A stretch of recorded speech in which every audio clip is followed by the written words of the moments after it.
Hey, Curtis. Hey, Oz. What movie you got this week? This week we've got Titanic plus Eyes Wide Shut, Cabin Boy, and we're all on the Love Boat.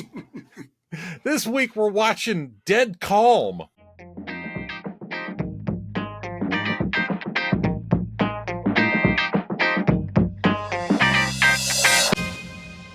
Oh, that was a good one. That was a good Oh, one. thank you, thank you. I was debating on whether or not to. I was, admittedly, I forgot to put the movie marriage together until about an hour ago, Okay. and so I am bantering as normal with Patreon subscriber Melissa L, and she came up with Cabin Boy. It's like Yeah. that. It's like that could work. That could Yeah. work. Yeah. Which she and I both. I'm surprised that she has not suggested Cabin Boy for one of either for Right. Patreon subscriber or Wives' Choice. Yeah. I get a feeling that movie will be That's in the fair. future. Well, We both have soft spots for Cabin Boy. We should just find a theme and usurp it from her. Before, like, January next year will be something we can throw Cabin Boy into. Like boat-based movies. We'll watch Captain Ron, Hook, Cabin Boy. Chris Elliott month. Chris Elliott month. Scary Movie 2. There you go. There's something about Mary. Exactly. Yeah, So. we could have Chris Elliott month. But then we went out to get dinner, and as we're going to the car, I just start singing the Love Boat. It's like I found my punchline. There it is. There it is. Love I Boat. got the punchline. Yeah. So welcome back, listeners and viewers, to another week of Let's Talk About Flicks, the podcast where we take a monthly theme and we satisfy it with a movie. Yes, we This do. month, we don't have to pick them. We've been lazy the last month or two, and this is Patreon subscriber month. And whose pick are we covering this week? This pick goes out to my mama, Colleen K, aka Cokie. Yes. So Cokie's choice was Dead Calm. I know she gave me a couple choices. It was either Witness or Dead Calm. So again, I have a feeling Witness. I'm glad she didn't pick Sophie's choice. Like Cokie's choice is Sophie's choice. Cokie's choice. So thank you, Colleen K, for your selection. Yes. And thank you to the remainder of our Patreon subscribers, Don S, Aaron A, Mandy K, Melissa L, and Lyle M, for your patronage. Yes. Don't worry, your picks are coming up. Yes. So had Cokie had to actually make a Cokie's choice. Sorry, Patreon subscriber Aaron A. Yeah. It's you. Yep. So, I'm the one who's getting thrown in the ditch or overboard or whatever happened in Sophie's choice. So I like your new glasses, by the way. Thank you for noticing. Stupid. Well, your glasses look great too, by the way. Thanks, my friend. man. Thanks. Yeah. No, my wife and I each got a new pair a couple of weeks ago, but because of my side marketing business and the logo looking like my head with glasses on, I'm like, I can't really. I felt obligated to with a dark framed glass. Yep. So. You can't deviate too much, otherwise you're gonna have to rebrand. Yeah, when I walk around looking like my logo, I should probably stay true to the.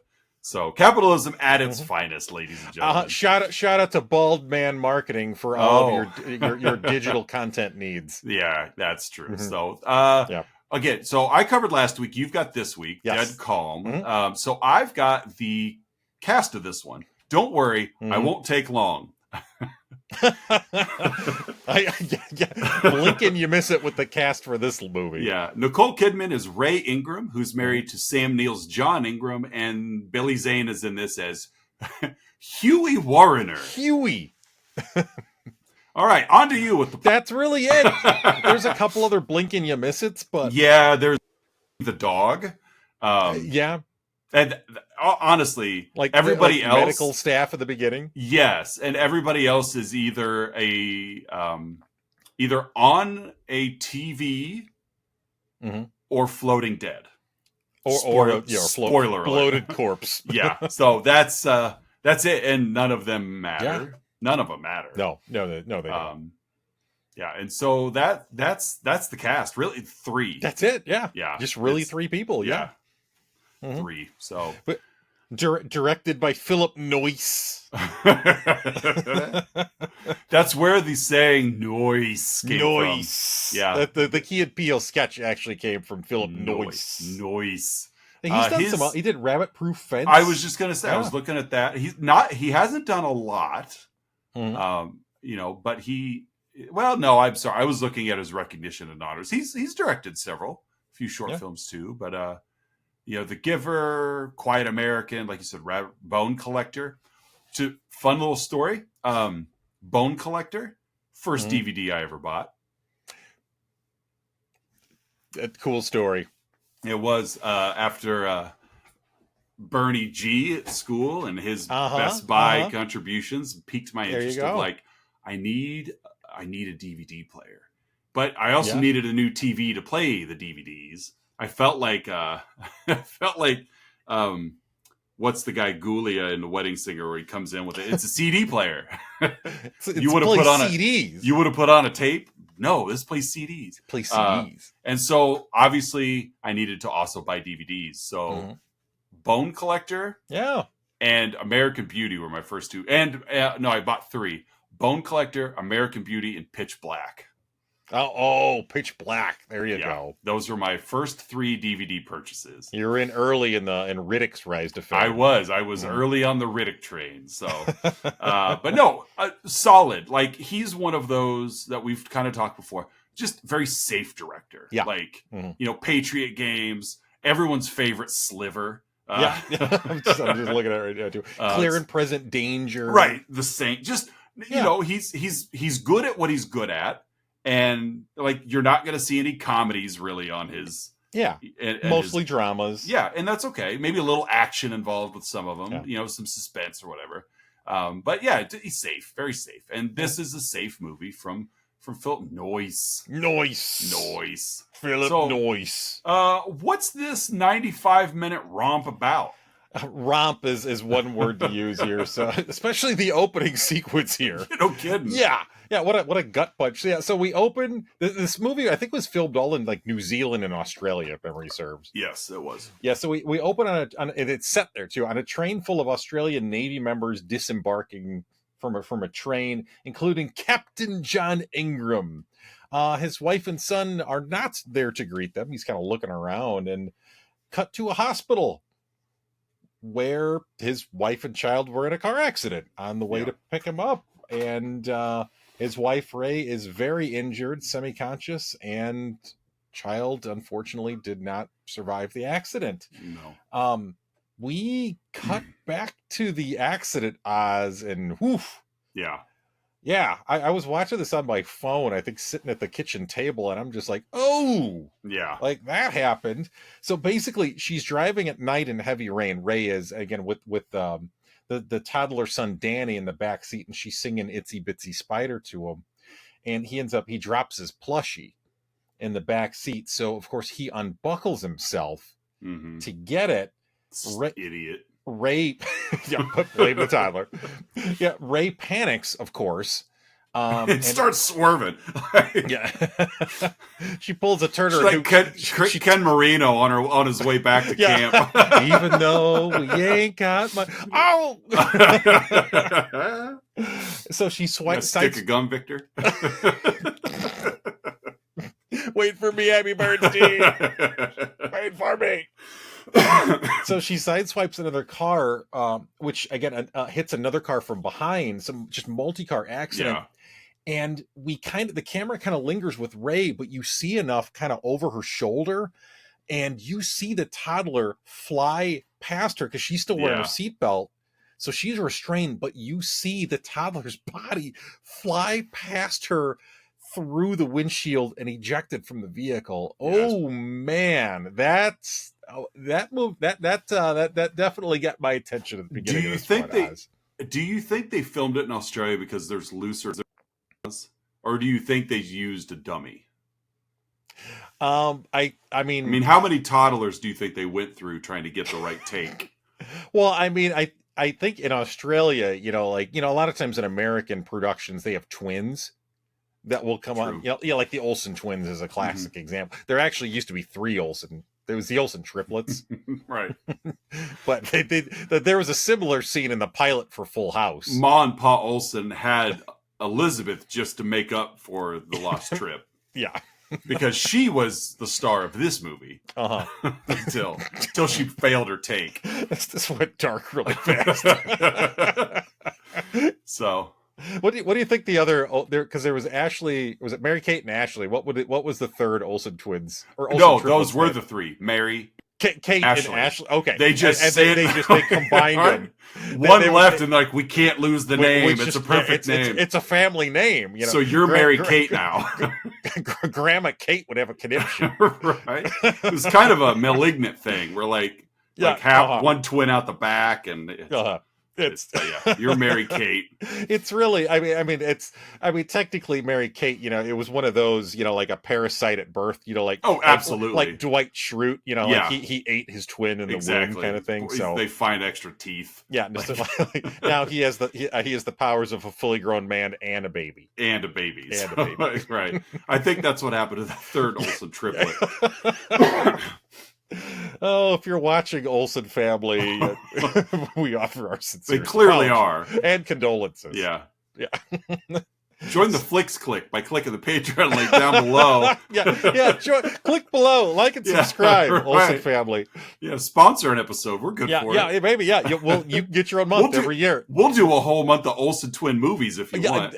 Yes, we will. If any member of the Olsen family likes and subscribes, let alone becomes a Patreon, you get your own month every year. Which is great because, like, my wife's cousin is married into a family, and her last name is now Olsen. So even if she listens and decides, we're in. I guess we weren't being specific enough. Yeah, but we don't need to be. Like, that's all I need. Is just and Olsen. Yeah, an Olsen backer in the Patreon.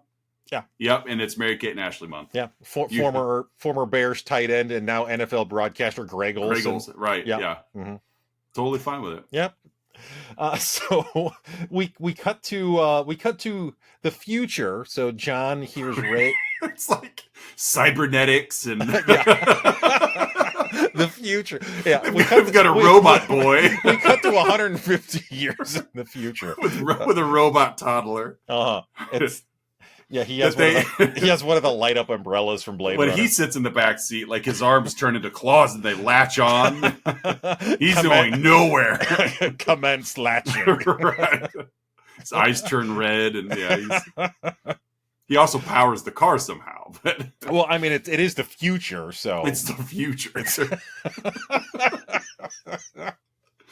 So in the future, John hears Ray in the other room wake up screaming, "He's gone! We can never get him back." Do you think, with it being the future, do you think by the way, I love the tone we're setting for this movie. Do you think Captain John Ingram, being in the future and all, yes. Do you think that, like, Event Horizon was the ship he was coming off of? Yes, I believe it was Event Horizon, or it was the Nostromo. Right. Well, I'm figuring Sam Neill was on Event Horizon. That's true. So I probably was. I think this movie is definitely, or maybe Event Horizon is in the Dead Calm-averse. We established that it Titanic and this movie are in the same universe. Well, and you know what else? I mean, Dead Calm. Here, I'm gonna dive into a conspiracy theory. Go for it. Dead Calm stands for DC. Maybe this is part of the DC universe. I could see that. Yeah, it's a part of, specifically James Gunn's new DC universe. Right. Yeah. I mean, it just makes sense because there's place here for Aquaman. But he wasn't needed. Yeah, this movie is actually Aquaman's his origin story. It's his origin story. Yeah. Billy Zane as Aquaman. Yeah. we assume he dies at the end. Yeah. But we don't really know. Yeah. I mean, we don't see the dog again. Well, we do. Well, yeah, it's true. We do. He's just hanging out. Yeah, he's there. He's present. So, anyway, I'll shut up. Get back to the plot. It's more. I mean, not the Dead Calm is bad. We were talking pre-show. Well, both of us were like, I like the movie. I don't know if I'd say I love the movie. It's just a solid movie. Well, I would say I was whelmed. Well, you were whelmed. I wasn't over or nor underwhelmed by it. I was just whelmed by the movie. You were perfectly whelmed. This is a perfectly whelmed movie. Yes, if you feel like just if you're open to being whelmed, then you're good. Then this movie will whelm you good. I think listening to you, I think I like this movie a little more than you did. But not to the point that I would say over. I would say I'm slightly above average whelmed. Right. Yeah, I didn't, and like I said pre-show, I didn't dislike this movie. Yeah. And I didn't have expectations for this movie. I guess I saw areas of the film that I been in the position of director, which obviously I was busy and I couldn't. Well, I mean, you were 10, so. It's true. But I think, like, there was very, like, for instance, very, very, very little score in this movie. Mm-hmm. So there, like, I noticed that over time, that when you have extended scenes of Sam and Nicole on the boat talking or not talking, like when you have Jennifer Coolidge, exactly when you have extended scenes of them just sailing and there's no score, it tipped a little bit towards, this is boring. Mm-hmm. Sure. You know, like, just, and again, not in its entirety, but just parts that I'm like, this is kind of boring. Like, do something or get off the stage. You beat me to it. Do something. I'm also just now realizing I also just missed another great punchline to the movie Marriage, Sailing by Christopher Cross. Very easily. I mean, this movie Marriage, one way or another, had to end with me singing. Yeah. I mean, could have done What About Bob? Yeah. What about that? Actually, What About Bob would have worked too. You mentioned Captain Ron before. Yeah. Overboard is another one. Overboard. Yeah. So the movie Marriage just keeps going. Yeah. So it's like a Sister Wives kind of thing. It's just an infinite loop. That's right. It's a Italian marriage. So John suggests that they go calm themselves. Yeah. Yes, I put that in quotes because he used the word calm, by taking a vacation in their yacht because they're fancy rich folk. We then cut to the boat and it is quite calm. This movie, it doesn't beat around the bush. Everything is very calm. Dead movie. Calm, you could say. Yeah, one might say dead calm. We see Ray has prescription sedatives, so she's being medically treated, for the trauma that she's experienced. Of course, which makes sense. Yeah. We see Ray swimming in the ocean as John sees another boat, and again, we're minutes into the film. We're really maybe 10 minutes in, 10, 15 minutes in. Right. It's been 3 weeks. They exposition, it's been 3 weeks since they've seen another boat. They don't even know what day it is. Could you do that? Like, just go out in a boat? My wife and I were talking about it. Like, when he mentioned that line, she's like, no.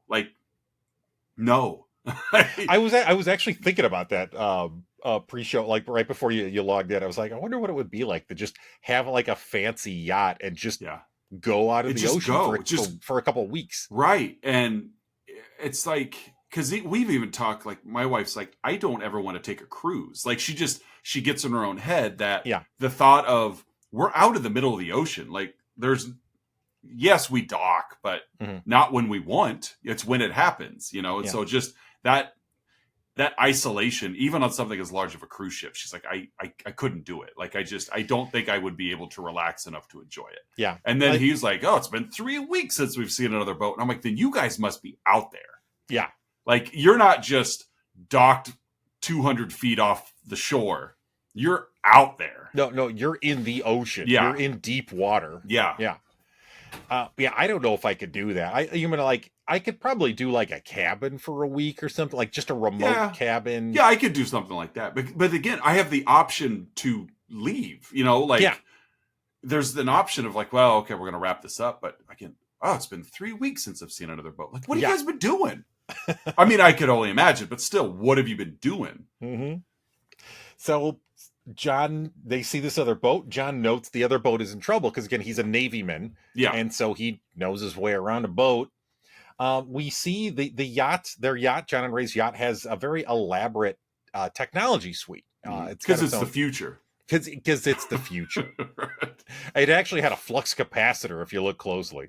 I noticed it was the same technology that they used, that Snake Plissken used on the glider and Escape from New York. Uh-huh. Yeah, it was all, you're all reading monitors as opposed to actually watching. Mm-hmm. Lee Van Cleef was there too. Yeah, he was the boat. Yeah, I was literally going to say that. Lee Van Cleef played the other boat. He was the other boat. Uh-huh.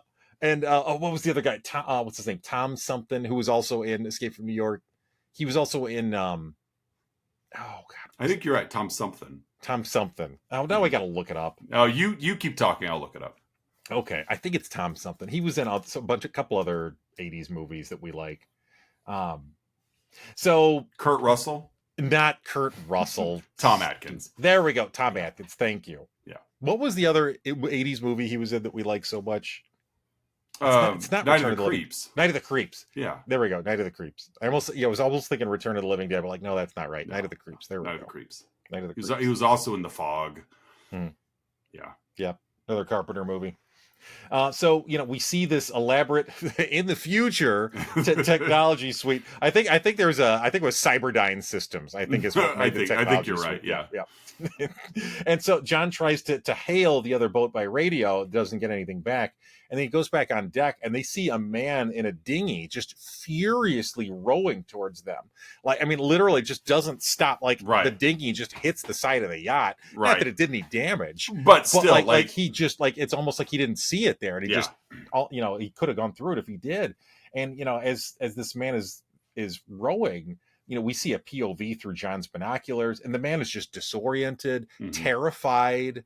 Looks gaunt, and he just kind of almost scurries on board the ship. Like literally, he's on his hands and knees, just flailing about almost. It says his name is Huey. The ship has sprung several leaks, and it's slowly going down. We were sailing in the South Pacific. We'd been out over a month. I was one of 6 people who embarked.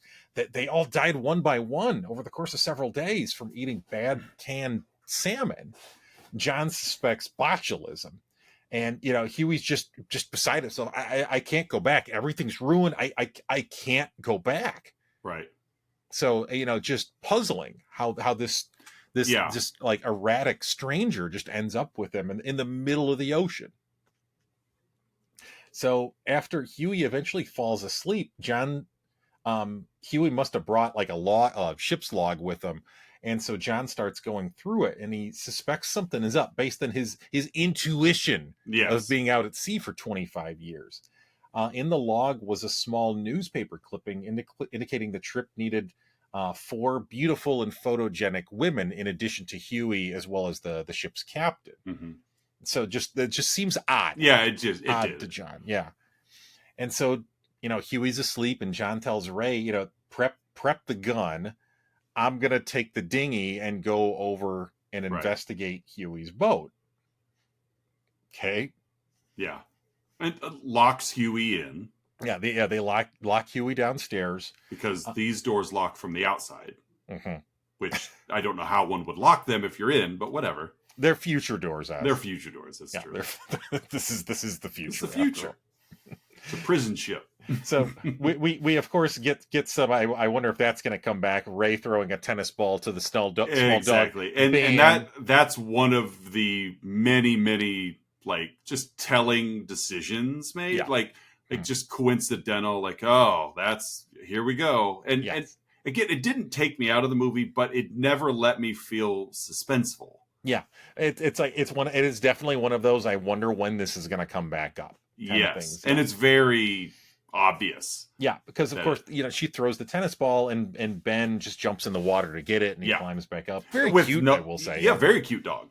Mm-hmm. We get a jump scare as John boards Huey's boat, and like this huge pulley on a rope just zings by his head.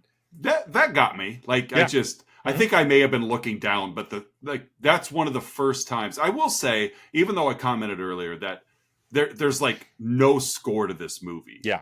The movie did do, in parts, a pretty decent job of using sound. Yeah. Like this being one of them. Where, yes, we hear this screaming pulley come swinging at John's head. It startled the viewer, but clearly it must have been loud enough to scare John as well. Mm-hmm. Alan. Yeah, exactly. Yeah. I missed that. That's actually, you used screaming. That's actually what it was screaming. Alan. I showed that clip to my fandom's kids a couple of months ago. Oh, Alan. It's so bad. Yeah. So, John's going through Huey's boat. He notes it is slowly filling with water, doesn't notice anything is off until he opens up one of the holds, and several naked female dead bodies, dismembered bodies, just fall out. Yeah. And John's like, party time! And good thing he had all of those. He had the fireworks and everything in his dinghy. He pulled out glow sticks. He pulled out those glow sticks quick, yes, and he was all like, playing with an imaginary ball. Yeah, Zombie Nation. So back on the yacht, Huey wakes up and is just angrily screaming for Ray to open the door. I'm gonna throw up. I'm gonna throw up. He's not. Newsflash, he's not gonna throw up. No. So instead, she starts the engines and starts driving the yacht closer to which I don't know why they didn't do that in the first place. Well, I think because Huey can't go back. I can't go back there. Can't go back. So it's like he clearly didn't want them on the boat. So, because they even talk like, just drive it over there. And John's like, but the motor, the engine will wake him up. Yeah. Like, it's okay. I'm going to go ahead and row all the way back over there because it's the ocean and there's no calmer water in the world than the middle of the ocean. One might say dead calm. Dead calm waters out there. Yep. And so, she starts bringing their yacht over closer. And of course, Huey notices this. And John he's back in the dinghy and he's now like just furiously rowing back. He notices from his perspective, Huey's gotten out. And so he's back up on the deck and he's just yelling for Ray, just get off the boat. Just jump. Just get off the boat. I'll row this back to shore. Yeah. And wherever shore may be. And of course, she can't hear him. Right. And so Huey, they start struggling. Huey just punches her, just knocks her cold. Grabs the wheel. John makes it close in the dinghy to the yacht and jumps, but he doesn't make it. So he's just literally stranded there. I think he jumped obviously way too late. Now I know they're obviously going in different directions, but like he chose to jump at the back end of the boat, which it's pulling away from you. So when he missed, it was like, up. and that was one of those two. Like, I know this is based on a book, and I think it probably reads a little more suspenseful because when you're watching a movie with three main characters, and even in 1989, they were all known entities, like, there's going to be a resolution. Now, you don't know where the movie's going necessarily, but when he jumps and misses the boat, I was not worried about Sam Neill not getting back to her at some point. Yeah. And so there's just that envelope of safety of like, this logically makes no sense right now. He's on a boat with a motor driving away and and meanwhile, John's on a dinghy at best. Like there is no realistic way where he would catch up to the boat. But we know he's going to. And so, yeah. But he doesn't here. So he jumps forward. He doesn't make it. And so John has to go back to the sinking ship. That's the only other place he can go. The party boat. Yeah. The one with all the naked ladies. Yeah, and the glow sticks. So, he makes it back to Huey's ship, which is slowly going down. He starts bailing out water. He does make a note, though, because, again, he's a Navy man. Yeah. So he makes a note of he's literally like looking at coordinates and reading which way it's going so that he knows, how to pursue it. Right. The engines don't start. Again, he starts bailing out water. Back on the yacht, Ray comes to. Of course, Ban the dog is still there. And she sees Huey kind of awkwardly dancing by himself. Like a counting crow. Yes. Like not the counting crows, not plural, just a counting just crow. one of them. Probably Adam. The lead crow. That one counts on. Right. So she said, she tells him like, we have to go back for John. And Huey just says, it's John's own fault. He should have trusted me. Idiot. And so Huey then tells Ray, like, you're being too aggressive, and just shoves her down. So again, by this point, if the audience hasn't caught on, something's up with Huey. Yeah. He's not okay. No, there is something wrong with Huey. At this point, Ray calls him out and just says like there was no food poisoning, and he just starts screaming like the other people were trying to kill me. You sound just like them. Yeah. Back on Huey's boat, John has restored the power, which turns on a strobe light and a dirty home movie.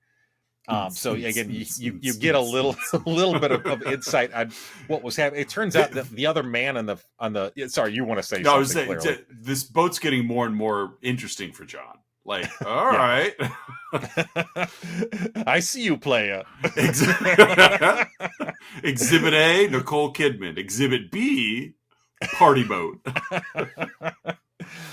But you kind of get the better idea. Again, we saw this newspaper ad before. And if putting things together, and tell me if you picked up on something else, but the other guy on board was much older. Yes. And I think it was Richard Branson. It was Richard Branson. That is exactly that. It's Branson. Just that kind of like, he was much older, and it was, he was in charge. Yeah, they were filming things, whether it was for their own amusement or for whatever. Girls Gone Wild. Yeah. Richard Branson. The other guy was wearing one of those squirrel suits. I don't know why. When I think of Richard Branson, I think of paragliding in like a squirrel flight suit. Right. Yeah. I get you. I never want to try that, by the way. You never do? Never want to try just like paragliding, like no. Just bodysuit gliding. I think it looks cool, like you watch a YouTube, and it's always somebody who's like sponsored by Red Bull or something. But it looks cool, just like cliff diving and like, well, this is cool. I'm good. I'll vicariously live through the video. Oh, I want to wear one. I just don't. You just don't want to dive. No, it just looks cool. I'll just like jump off the front porch in it. Yeah, I like. I just want like on a windy Midwest day. I just want to go outside and face the wind and just put your arms out, open my arms, see if it takes you away. And just see if I can lead into it. Right, that's a good idea. That's a good idea. Human kite. Exactly.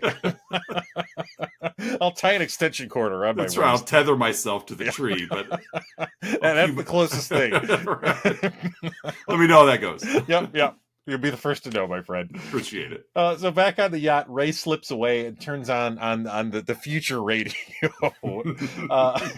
and radar, so she and John can communicate. However, the radio on the boat Huey was on is partially damaged, so John can't verbally say anything, but he can click the kind of Morse like the radio.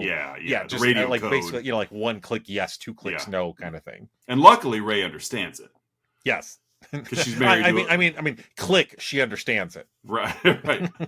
It's she has a dog, and if you have a dog, if it's anything, well, the dog's name is Benji, and Benji was a very popular dog in film in the 80s, and much like Lassie, you just understood.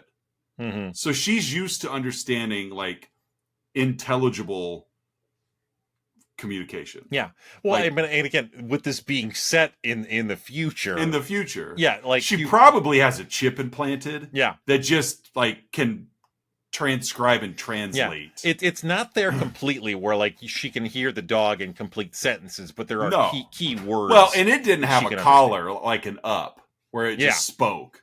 Like the dog, it's not Doug. It's not Doug. It's not Doug. No, but it's still the future. So she probably has a cybernetic chip that can understand clicks. Yes, just basic on communication from the dog. Right. I'm pretty sure the dog was also cybernetic.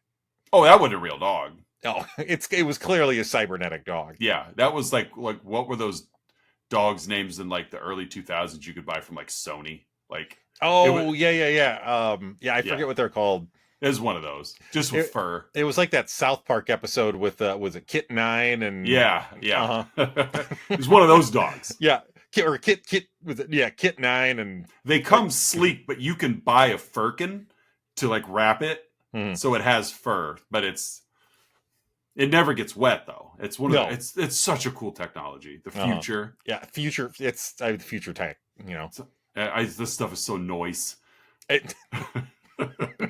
Everything about this movie is noise. It's so noise. It's just. I mean, you were talking about before that this movie is a whelming film. I would classify this as noise. It's noise. It's so many noise decisions through this movie. it's just a noise film. Real noise performances. Yeah. I feel Canadian. It's real noise. No, it's noise. Everyone's so polite. I think it's about time we get back to the plot. I think so. So they're communicating through radio. Clicks, yeah. Yes. Ray turns off the engines from below. To just turns the key. Yeah.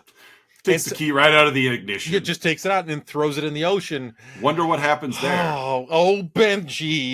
You can't see. I put my hands on my hips. It is scolding, playfully scolding Benji because of course he jumps in and gets it. Well, and it's like they obviously it came back because it's supposed to, but even the way she did it, of like, did she just make herself evident and chuck the key? No. She had to make sure that Huey saw her with the key so she can raise it over her head just like she did the tennis ball. Like, she was playing to the dog. Yeah. But it's like, as the viewer, you're like, I know exactly what's going to happen. Like, you're not leading any suspense here. The dog's going to go get the key. You've already established that the dog will jump into the ocean for no reason. I don't know how the dog gets back up on the boat, but it's probably... Well, it's a cyber dog. It's probably hydraulics. Yeah, it's the hydraulic legs. There's actually a little rocket boosters. Yeah, it's got a little Iron Man technology to it. Yeah, it's repulsor rays. Repulsor rays. Yeah, it makes sense. So that fails. Of course, Huey gets the key back, and she ends up locking herself in the bathroom. But after Huey insists that she comes out, she comes back with a smile on her face and just says, "Friends." They toasted too. It was weird. A toast to friends. Yeah. Toast to friendship. Yeah, she's totally like, well, if you can't beat them, join them. Friends. Yeah. She actually just wanted to watch the second season of Friends on DVD. That's what I was going to think too, is it's like she loves it. And because it is the future, they're all on Blu-ray streaming. Straight to the boat. Yeah. Just direct satellite. Anything you want to see. Yeah. Later, she does get a hold of John again on the radio, but he indicates the boat he's on, the original Huey's boat, is slowly sinking. Huey approaches Ray, and they end up kissing, and she disrobes, and it escalates quickly. They're about to have sex, and she says, I'm going to go to the bathroom, but instead goes in to start assembling the gun. Right. We do get a Billy Zane butt shot, which I put in all caps. Yeah. We get a sweet Billy Zane. They call that the Phantom. It's right. That's it. It's the Phantom. That's the Phantom. Yeah. And then they end up having sex. Yeah. And it's pretty disturbing. It's meant to feel disturbing. Yeah, it is. Yeah. And I'm just glad that she doesn't have many friends if this is how she treats her friends. Like, friends? Friends. Let's get to it. And it's Noyce chose to keep the camera kind of lingered on her face to show her discomfort. The discomfort and pain. She's just being real for a month, putting all the future talk aside. Right. Like, she's trying to survive. Yeah. Oh, yeah. Really, what it is. She's trying to throw him off, and she realizes the guy's nuts. Yeah. And if I can satiate it by at least faking that I'm on his side, that'll buy me some time. Yeah. So or my husband just told me he's on a boat that's going underwater, and this guy's my plan B. I mean, his shirt's already off. Right. And it's like, well, and he's got some sweet dance moves. Right. It's like he's 20 years younger than my husband. Yeah. He knows his way around a boat. My dog loves him. Like, he's great with animals. Right, and if Benji's a good trusted character. Right. Maybe I'm just approaching this all wrong. We were having way too much fun for this. Quick to move on, Ray is. Like, she's the real villain of this movie. I mean, she's assertive and decisive, Oz. That's right. She's a woman that knows what she wants. And she acts on it. Yeah.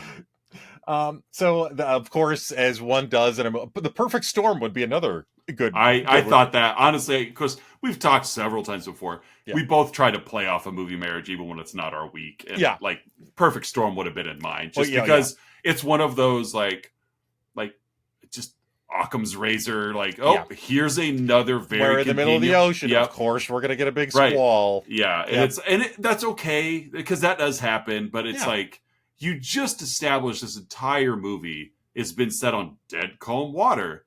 Like, so this storm was going to happen to these two people, whether Huey joined their boat or not. Like, it's but it is just one of those just convenient plot points that it's fine. Like, it's fine. Yeah. Storm approaches. Right.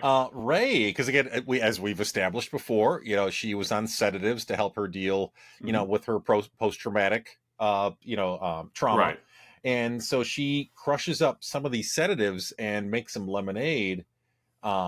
And gives it to him as she's secretly, she finally has the gun assembled and is loading the shotgun.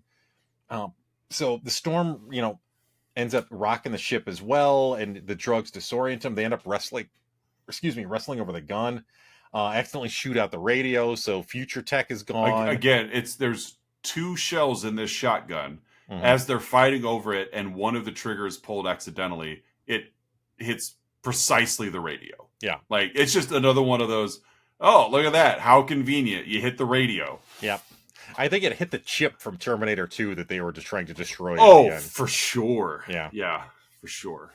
It hit the translator. So now even if John did try to click through, Ray has no clue what he's saying. 1 click, 2 clicks. What does that mean? I'm confused. As they're tussling, a harpoon gun falls out of a cabinet. Interesting place for a harpoon gun to be. A very convenient place for a harpoon gun to be. So Ray locks herself in a room, loads up the harpoon gun, and fires 2 harpoons through the door. Right. The second one strikes something. Yes. It's right on the other side of the door. Which, conveniently, we saw earlier in the movie, Benji, being a futuristic cybernetic animal, knows how to open doors, despite only being... I did not pick up on that, my friend. Oh, you didn't pick up on that? I did not. Yeah, yeah. Like, the first time we see the dog below deck, he walks up to a door, hops up on his back legs, and pulls the lever and opens the door. Yep, you're right. I did not put 2 and 2 together. When she fires the first bolt, and it flies through the door and hits nothing, and then the second one hits something, and we see blood pour through, because we saw the door handles start to twitch. She'd locked in, and I even said to my wife, she just shot the dog. Like, I mean, it just was, very obviously, you shot the dog. Yeah. Because you've already established the dog knows how to open doors, because why not? It's also the projector for that, Blu-ray streamed season 2 of Friends that you wanted to watch. Yeah. The dog just stands on a table, opens its mouth, and out comes the light. Bark, Ray. Benji is the most important character on this boat. Oh, clearly. I mean, as we established, the toddler was powering the car before Benji's powering the entire boat. Yeah, Benji's a very impressive animal. Yeah, he's got a very impressive animal. He's got a nuclear core inside of him. Yeah, clearly, that wasn't blood; it was oil. Like it's 10W30 leaking out. Right. It was the T-1000 that was inside of him. Yeah. So, which with all this fighting going on, we, like you established, Huey has been given these sedatives. Yeah. But it's also really affecting him. Like, he's starting to see double, triple, quadruple vision. Yeah, he's stumbling around. Yeah, and so that's kind of what led us to believe that it may have been Huey that she shot. But then when she opens the door and she sees nothing. Except we see poor Benji hanging by the harpoon bolt on the back of the door. It bothered me because that's her dog. She turned and looked at the dog, and then there was no reaction to, I just killed my dog. Oh man! Right? She probably knew he'll be fine. Just change his batteries. Just put a couple more D's at size D Duracells in there, and you're good. Just put him back on deck so he could get solar powered again, and he'll fire right back up. It's like Wall-E standing outside, exactly. with the solar panels. That's what it is. So, but Huey was hiding. Yeah. So, I'm just finding my place in the notes again. Yeah, she accidentally shoots the dog. Poor Benji. Right. Huey tackles and chokes her, but he ends up passing out from blood loss. Well, the drugs kicked in. Oh, was it the yeah, drugs? Yeah, she never hit him. She never hit him. Oh, that's right. Not yet. You know what I did in my notes? I didn't, because I was watching this on my phone, and I didn't initially. I thought she hit him with the second bolt, right? Because I'm watching on the tiny screen, so I didn't initially see. And it was a small dog, so that's probably what it wasn't. The size of my phone screen; it was the size of the dog. It was like 7 pixels on your screen. That's just have a bigger dog, and it makes for better viewing experience. Upgrade from a 16-bit dog, would you? Yeah, I need at least 128. Come on, 60 hertz, please. Give me a 120 hertz dog. So stupid. It's the stupidest best episode. But yeah, so Huey passes out because conveniently those drugs kick in exactly when he's choking her. So thankfully her plan worked. I'll drug him, and then later when he's trying to kill me, he'll pass out from that. Yeah. So she binds him, locks him below. But the yacht, of course, is out of fuel. Of course. Which would have happened if they were still out anyway. Yeah.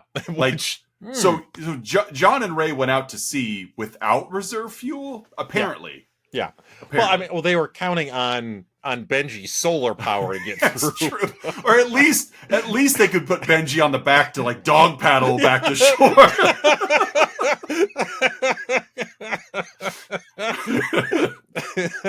He was the plan all along. He just clamps down.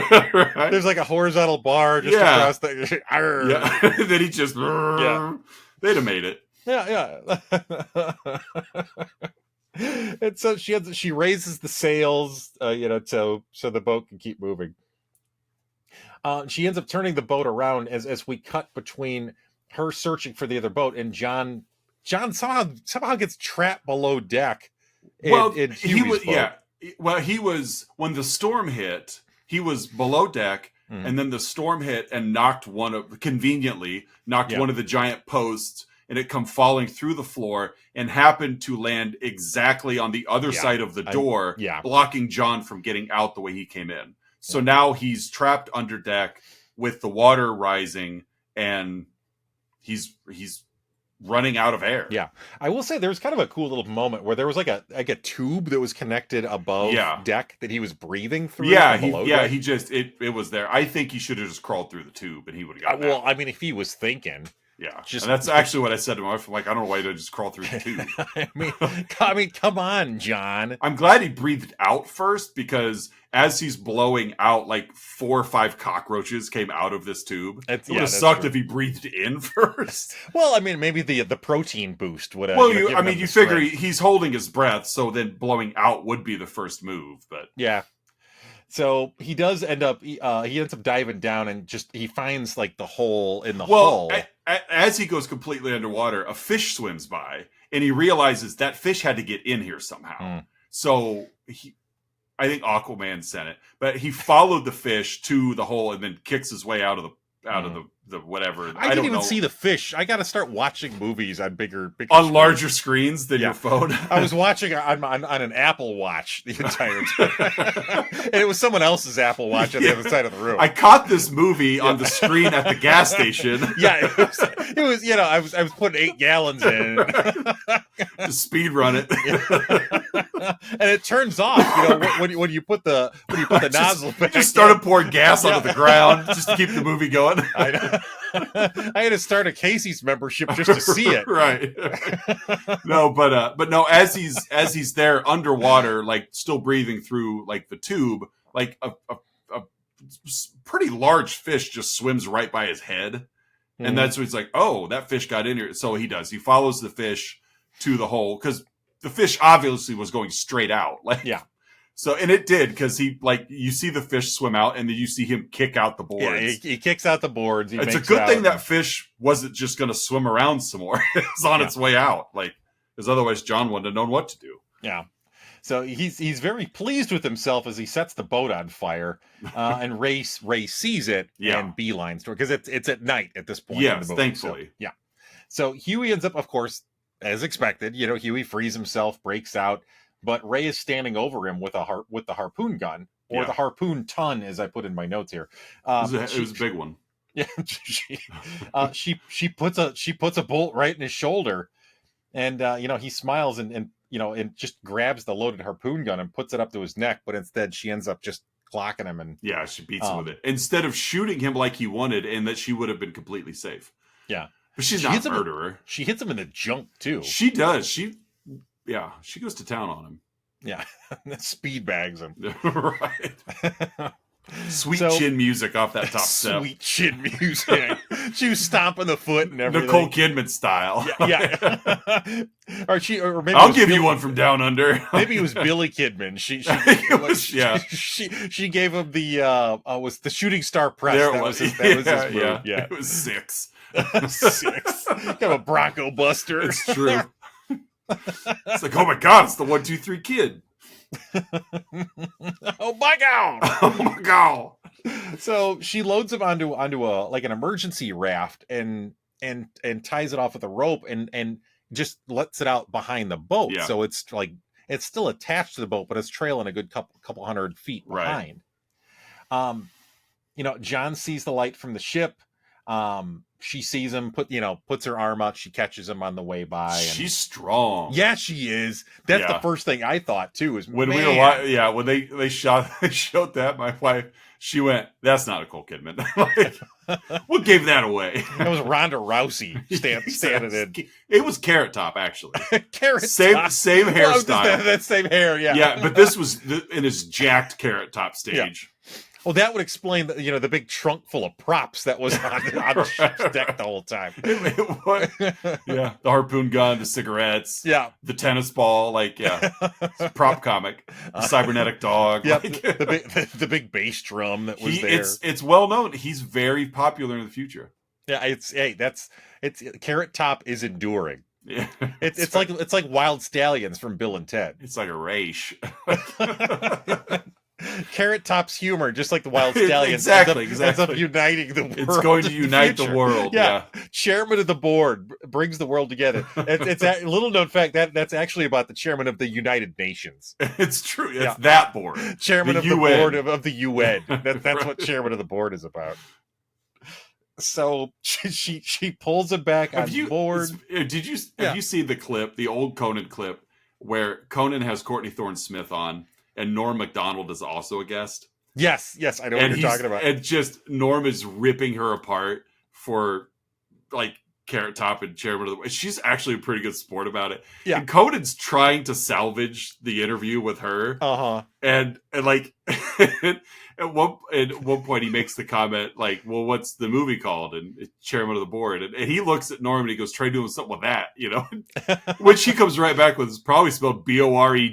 And Conan just loses it. Just loses it. And props to Courtney Thorne-Smith for being such for being a professional. For being a professional about it, because Norm has got the gloves off. And Conan buys into it because Norm's one of his favorite people. Yeah. And it's such a fun bit. Such a fun interview. Yeah, it's and longtime viewers and listeners of this podcast know that Conan O'Brien is basically my personal hero. Yeah, and it's whenever Norm Macdonald, Kevin Nealon, Martin Short, yeah. I mean, Kevin Nealon's another Rudd, great one. Yeah. Even Rebecca Romaine, had a lot of fun with Conan too. You really see Conan he's always Conan. Yeah. But you really see him I'm with a friend here. I'm with somebody that I respect and just having fun. Well, and somebody that he knows he can play off of, and it's just going to escalate to silliness. Yeah. And watching him, with Nealon I'm sure you've seen it. He had Kevin Nealon on the Conan Needs a Friend. Yeah. No, it wasn't that. It was one of those last episodes of the Conan show. Oh yeah. Where he was in the other theater, where he was talking about the first time he met his wife. It was actually at a costume party, and he's telling this story. Kevin Nealon's telling the story. He goes, "First time I met my wife was actually at a costume party." And Conan's like, "Really?" He goes, "Yeah." He goes, "She was dressed as a Slinky." And he's like, "It was, I'm not really one to put myself out there, but I just, I thought, oh, she's beautiful." And he's like, and then I saw her coming down the stairs, and And Conan he just walked right into that joke. He didn't realize it was coming. It even said, he's like, you had me. Like, I mean, just Kevin Nealon was setting him, was biting and just let it out there. And he's like, like he was so like frustrated because he'd been had. Like, just walked into it. Yep. I thought you're telling me a story and you're telling me a joke and I'm the butt of it. It was great. Yeah. Kevin Nealon's just another, just real smooth and yeah, it's fun watching him when he's with people that he could work with. Yeah. So the next morning, they freshly clean and bathed Ray and John. They end up pulling the raft back on board, but there's nobody there. Right. And he's gone. So they assume he fell off. He was unconscious. He must have fallen off. Well, and they were trying to be cautious because like they didn't really like poke at it. It's like Ray literally like lit up a couple of flares and shot flares at it. Yeah. Like caught it on fire to be like, if he's there, we're going to get him. Mm-hmm. But he's not. So Ray and John are just back to, it's back to dead calm. We're just relaxed. And so let's go be rich some more. Yep. Ray comes in from a swim. John's washing her hair. He goes to get the whistling tea kettle. Because whistling tea kettles in movies always portend good things. Yes, they do. Mm-hmm. Tea. So the camera stays with Ray as John goes below deck to check out the tea, and hands come in from behind Ray to caress her hair. And Oz, it's Huey. No, I couldn't tell from the extremely bloody hand massaging her hair. So he of course he starts choking her, and John returns and gets like was it a flare gun that he had? Well, it's just basically just a flare. Like he comes up from below, and he's got a whole like charcuterie board of whatever they're gonna have. A charcuterie board of flares. Of flares, yeah. Rick and Charlotte and. But he comes up, and luckily the sun happens to be at an angle where he could see the struggle through. Yes, like the canopy, the other side of a sail. The canopy of the sail. Yeah. So he grabs a flare. We had just seen her shoot these flares. They almost look like they reminded me of like the push up like ice creams that you get. Yeah. Or like the like the toilet paper tube full of goodness. The Charmin tube filled with sherbet. Exactly. Yeah, sherbet Charbon. And but I think that was an actor on Gilligan's Island. I think. Sure, for an episode or two. Yeah. But really it was like it was almost like just like packed in there because all you did was like rip the cap off of these flares and then just aim it and it shot. And that's really all it was. And so that's what he grabbed. He dropped the tray, picked up a flare. And it shot it through, through the sail directly into Huey's mouth. I'm glad it worked out that way. Yes, directly into Huey's mouth. First shot. Like, you don't mess with John. He's good. Yeah, he is. He was in the Navy for 25 years. He's a military man. Yeah. he was eating roaches out of that tube. And you may not need a lot of guns on a boat, but you do need flares. So he knew how to shoot a flare. That's actually part of basic training in the Navy. Little known fact. They don't train in small arms. They train in shooting flares. In Australia they do, Yeah. It's a big part of the land down under. Right. So hits Huey in the mouth. Huey falls into the water and he's floating face down at this point. So I think we finally get the confirmation that yes, he is dead because we see the body. Yes. But we also saw him shoot through, and then we get the POV through the hole in the canopy as his mouth is lit up like Jaws in a James Bond film, just as he's projecting backwards off the ship, that flare took him off his feet. Jaws. Well, little known fact, Huey was also a cyborg. There's the twist. That's why he and the dog got along so well. Save frequency. Yeah, so we see. So Huey's floating dead, face down in the water, and boat sails away. And that, my friends, that's dead calm. That's 1989's Noise film, real noise film, Noise film, based on a 1963 novel. So this movie must have been in production for like 26 years. It goes. Well, I mean, that explains why Sam Neill was involved. Well, I think it was a sci-fi book in 63. They had to wait until the future to make it work. Yeah, I mean, they didn't have the technology to pull this off in the '60s when Right. the book came out. No. No. Cinematography. I wouldn't be surprised if James Cameron had a part in this film somehow. Yeah, I mean, there was a lot of green screen in this and movie. a lot of ocean. Uh-huh. Yeah, I mean, Billy Zane was played entirely by Andy Serkis, covered in ping pong balls. Right, exactly. Yeah, it's James Cameron all over it. It's totally James Cameron. Yep. So hey, every week, folks, Oz and I give our own unique rating to the film that we playfully yap about. Especially so this week with 1989's Dead Calm. Hey, Oz, how would you rate this flick? I'm giving this 6 pairs of wet shoes. There you go. Okay, I'll take it. 6 pairs of wet shoes. Because John was his shoes were soaked in this movie. Yes, they were. So, what are you giving it? I'm gonna go with 71 cybernetic dogs. Something tells me that wasn't your original rating. Yeah, well, I didn't have an original one, but yeah, I anticipated us turning Benji into a cybernetic future dog. I found that dog I was talking about too, by the way. Oh yeah, yeah, that Sony dog. Aibo was the name of it. Oh, there we go. AIBO. Okay. Well, hey, folks, every week Oz and I scour the interwebs searching for unprofessional reviews that tickle our funny bones, and we hope they tickle yours as well in our next comedy segment, Outside Insights. Hey, Oz, what is your outside insight for Dead Calm? I have a 1-star review from Xanadu Cal. Is left Xanadu Cal. I think that was Captain Ron's first mate. Xanadu Cal. Xanadu Cal. It was dropped on December 11th of 2020. Okay. Not that matters, but it was right in the thick of COVID. Right in the thick of COVID. 1-star review, and it's called Dumb and Dumber Gets Dumber. Terrible movie. 10 out of 10 would not recommend. Absolute garbage. Stupid people and stupid mistakes are made. The only good thing was Billy Zane's perfect teeth and him getting a flare in the mouth, because then I knew it was finally all over with. There goes all those years of orthodontics. Nicole Kidman looks like a rabbit and is the dumbest of them all in this movie. Spoiler alert, grab the gun next time. This movie conflict could have been solved in 5 minutes. Well, spoiler alert, grab the gun. Right. Been a tough sell getting a motion picture out of this. Yeah. we shot him. Let's continue on with our journey. What do you think, Benji? Bark, bark. Bark, bark, bark. Wolf. Bark, bark. Human, bark, bark. Arf, arf. So stupidest episode. But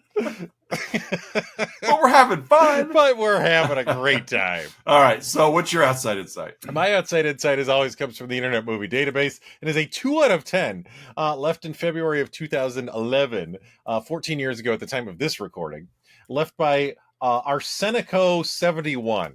I think it's Arsenio's company. I was going to say, yeah, it's Arsenio's company. Yeah, like Harpo. Yeah, exactly. Harpo Arsenico. Yep. Yeah.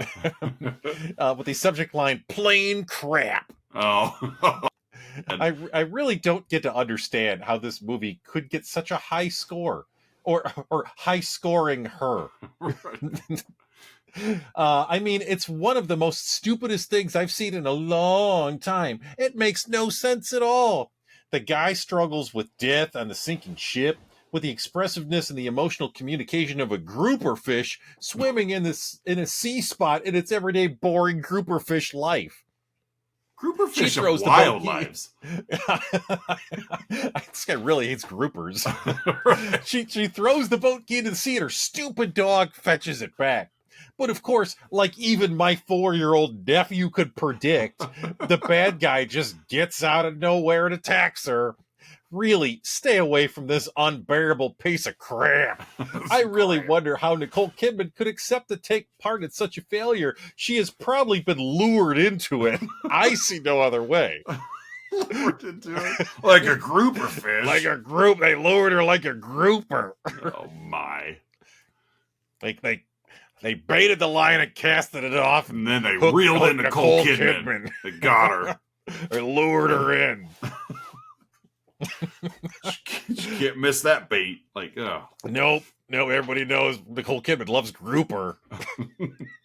Hey, folks, smooth transition. Yeah. It's that time of the show you've all been waiting for. Our signature segment, the 3-2-1, in which Oz and I each share 3 goods, 2 bads, and only 1 about this week's movie, Dead Calm. Oz, what are your 3 goods? I'm gonna start with it. It actually is a pretty solid premise. Yeah, Like it is a great premise. I will agree. It's a great premise, and it really, I've been having fun with the movie. I did like it. Like it just, I've seen better films. And I just need my table. You're having a great time over there. I'm having a great time. Yeah. For those listening, I just need my table, and the camera just went wonky there. But I think Benji just teleported in to visit me. Right. Speaking to you through your screen. Came back from the future. But no, it is a very solid premise, and the once they're on the boat, obviously the setup of the accident and the need to get away makes sense. Yeah. But once you're on the boat and you realize that, okay, we're out in the middle of nowhere. Here's a man that just rowed up to our boat, and he's on our boat now. We know nothing about him. Like that there is that's a solid premise. Yeah. Because again, where do you go in the middle of the ocean? Yeah. So solid premise. 2, Benji's a cute dog, very cute dog. And so he's all cybernetic jokes aside, he's a cute dog. That was going to be one of my goods, by the way. And my third good is, and I made a good out of this. It's not a bad, but I just made a good out of it. There's a lot of dial faces in this movie. A lot of close-ups on watches or compasses or stereo faces or radios. Okay. It's like there's a lot of close-ups on just faces of objects. It was just it was enough to be noticeable. I also probably would have put Commando in my movie marriage. Okay. With the amount of chartography and topography that was going on. That's true, yeah. On John's boat of you trying to get to Valverde? What are you doing here? Valverde. But it's there was enough there that it's there's obviously stuff going on with Ray and Huey, but when they would cut back to John before he's trying to get off the boat, it was a lot of just flipping through captain's log and looking at maps, and it's it was a huge tone shift. Mm-hmm. Because at that point, obviously John didn't know about Huey until he discovered it, but just a lot of dial faces. So that's my third good. It was just kind of cool to look at. I don't pay attention to a lot of watches and compasses, but I'm okay, they obviously are nautically important. All right, well, my 3 goods, I'm going to start with, just that opening scene was incredibly visceral. Yes. It was brutal how they did that. With the toddler body flying through the windshield and again, was it a little much? Yeah, but they got the point across. They did exactly what they aimed to do, and it was definitely visceral and brutal. So that's my first good. Ish, I guess there. My second is it's very beautifully shot, I will say. I thought it was. Yes, it really is. It was a good movie to look at. Right. That again, as we still, Philip Noyce is a Noyce director. He knows how to make a film. So well done making it look good. And then let's go with I thought Nicole Kidman and Billy Zane were really solid in this. Yeah. I thought they gave really good performances. Well, especially with as much screen time as they had together. They had to be. Yeah. And I didn't even realize how young they were. Nicole Kidman was 22 when this came out. Yeah, I didn't either. Billy Zane was I almost said Billy Kidman. I could have put that in the movie marriage. You could have, yeah. Yeah, Billy Kidman. DX. Billy Zane, was 23, so yeah. So I thought they were both gave solid performances. Yeah, they did. So yeah. Hey, Oz, what are your 2 bads? My first one is it's just so many conveniences. Yeah. And again, I'm being a little nitpicky because again, the movie's fine. I've seen it. I watched the whole thing. I was engaged with it, but it's not oh my gosh, I'm so glad I saw that movie.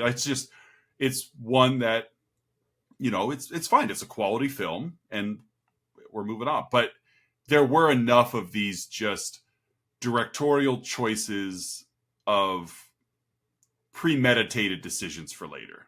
Mm-hmm. Let's play catch with the dog in the ocean. That'll come back.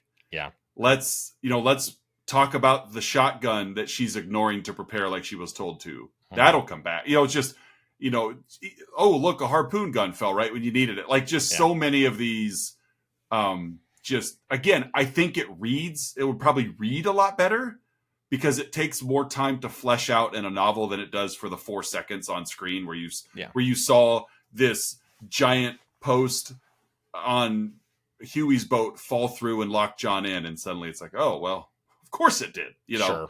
So just a lot of conveniences that were there, I guess, to add suspense, but almost deflated the suspense for me. Yeah. If you know how to watch a movie, yeah, it makes this movie a little more predictable. Yeah, you're really telegraphing all your moves in advance. And my second one, even though I completely get it for the survival thing, just Ray's decision to come out and be like, friends, let's go ahead and make out. I'm totally down with having sex with you. Like, obviously she's not. She's doing it for survival. But it's a crazy reach for this character who is going through trauma. And at no point did she buckle.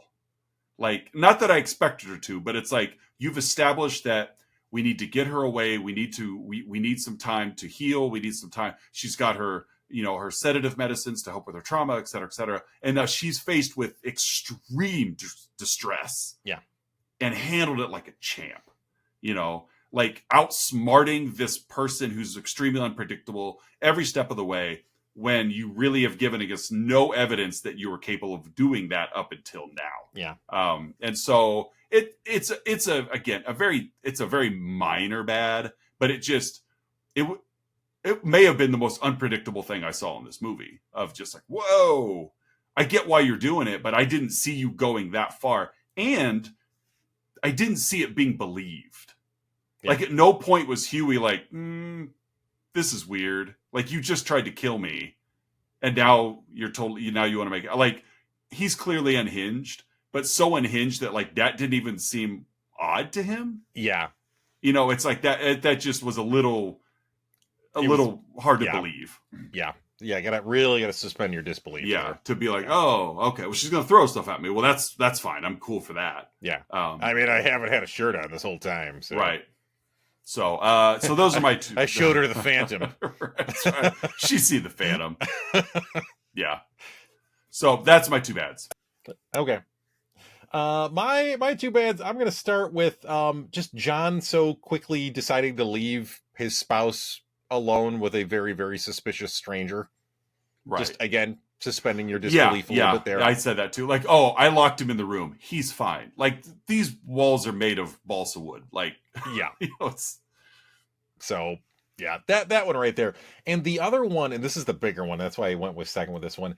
The movie, although there's lingering, and you kind of mention it too, like the medication and stuff like that, the movie is done directly dealing with the grieving about 5 minutes after they're out to sea. Oh yeah, for sure. Like, we're on a boat, we're totally fine. Our son's gone, but we're here. Like, it's fine. Again, I got a feeling that, you mentioned it before, and I never thought about this, but I got a feeling that, as you said, like the original novel probably reads a little bit better than like the screenplay for this. Probably. It just for one, the novel's probably not 90 pages. Whereas the screenplay, we got to cut something to get the runtime down. So, I mean, you could argue that, like, if you really, really wanted to make a stretch to argue that, like, she's able to kind of hyper focus and using her grief to kind of like, funnel her energies and her focus. Yeah. As she's dealing with Huey, you could, I don't know if you could plausibly make that argument, but you could stretch your logic enough to do that. But like besides, again, just the lingering presence of the medication, right? They really don't deal with the grief of their daughter. Like, no. Just like you don't see it. So, like, was it even necessary to have that? Exactly. Like, just have them on a boat. Like if it's exactly, like you don't need that setup. And again, I recognize I sound a little hypocritical, with one of my goods being just that opening sequence. And yeah, they handled it traumatically, which they needed to. But you're right, the aftermath of like all you needed was a getaway. Yeah, and like you're they fine. Could have just went on vacation. It could have been their honeymoon. Like it's almost like it was reverse engineered of like, well, how is she going to drug him? We have to have a reason for her to be on a sedative. I know. Everything comes back to those pills. Let's invent a child that just got killed in a car accident. Well, how are we going to film that? We'll go to Australia where we just have unlimited kids. She can't just have a mood disorder. Exactly. She has to be suffering. She has to be suffering from the traumatic loss of a child. It is. It's like it's been reverse engineered. Like, oh, she'll drug him. That's how she'll get him. Well, what has she done? Why is she taking these medicine for? I don't know. Dead child. That's what it is. Yeah, I'm not going to read the novel, but I'm curious. I'm certain it's in the novel. But you're right. I'm sure it's probably much more fleshed out, and she's probably a much more fragile character than what the movie has portrayed her as. It was actually Benji's medication. Yeah, it was. Little known fact: cyborg feature dogs run on benzodiazepines. That's right. They run on. Well, I mean, heck, if the flux capacitor in DeLorean can run on like. Banana peels, Mr. Fusion. Yeah, banana peels and empty cans. Yeah, and eggshells. Exactly. Then of course, like cybernetic dogs run on. That's probably that's what it was. This, we were debating what universe this movie is in. It's in the Back to the Future universe. Yeah, well, it's true. Benji runs on a Mr. Fusion. Well, and you give him the downers so that he knows when to stop doggy paddling to get you to shore. It's the only way to slow him down. We are 732 kilometers offshore. Bark. It's like original name was Astro. Huey's last name was actually Elroy. Exactly. Yeah. All right. It's a Jetsons live action film. Yeah, exactly. Hey, Oz, what's your Speaking of the dog, how did they handle the dog going to the bathroom on the boat? I thought about that too. They just hold him.